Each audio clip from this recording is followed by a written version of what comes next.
Welcome to my YouTube channel Golden Media. Subscribe ಮಾಡಿ, bell icon ಒತ್ತಿ.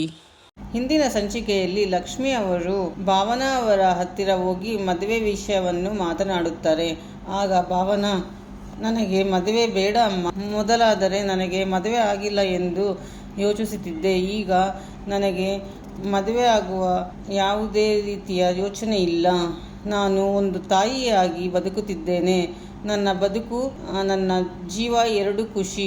ಮದುವೆಯ ಮಾತನ್ನು ಮರೆತು ಬಿಡು, ಮದುವೆ ಯೋಚನೆ ಮಾಡಬೇಡ ಎನ್ನುತ್ತಾರೆ. ಸೋಮವಾರದ ಸಂಚಿಕೆಯಲ್ಲಿ ಲಕ್ಷ್ಮಿ ಅವರು ಚಿಂತೆ ಮಾಡುತ್ತಾ ರೂಮಿನಲ್ಲಿ ಕುಳಿತುಕೊಂಡಿರುತ್ತಾರೆ. ಅಲ್ಲಿಗೆ ಬಂದ ಲಕ್ಷ್ಮಿ ಅವರ ಪತಿ ಶ್ರೀನಿವಾಸ್ ರವರು, ಲಕ್ಷ್ಮಿ, ಯಾಕೆ ಹೀಗೆ ಚಿಂತೆ ಮಾಡುತ್ತಾ ಕುಳಿತಿರುವೆ ಎಂದು ಕೇಳುತ್ತಾರೆ.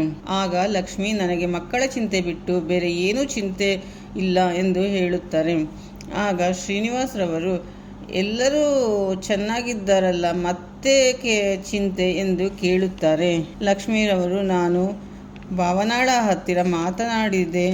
ಆಗ ಅವಳು, ನೀನು ಮದುವೆ ವಿಷಯವನ್ನೇ ಮಾತನಾಡಬೇಡವೆಂದು ತುಂಬ ಬೇಜಾರು ಮಾಡಿಕೊಂಡಳು ಎಂದು ತಿಳಿಸುತ್ತಾರೆ. ಆಗ ಪತಿ ಶ್ರೀನಿವಾಸ್ ರವರು, ಮದುವೆ ವಿಚಾರ ಮಾತನಾಡಿ ಭಾವನಾಳಿಗೆ ಏಕೆ ಬೇಜಾರು ಮಾಡುವುದು, ಇದನ್ನು ಇಲ್ಲಿಗೆ ಬಿಟ್ಟು ಬಿಡೋಣ ಎನ್ನುತ್ತಾರೆ.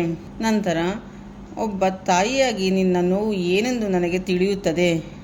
ಆದರೆ ಹೆಣ್ಣು ಮಕ್ಕಳಿಗೆ ಮದುವೆಯಾದರೆ ಸಂತೋಷವಾಗಿರುತ್ತಾರೆ ಎನ್ನುವ ಭ್ರಮೆಯಲ್ಲಿ ಯಾಕೆ ಇರೋ ಸಂತೋಷವನ್ನು ಹಾಳು ಮಾಡಬೇಕು ಎನ್ನುತ್ತಾರೆ.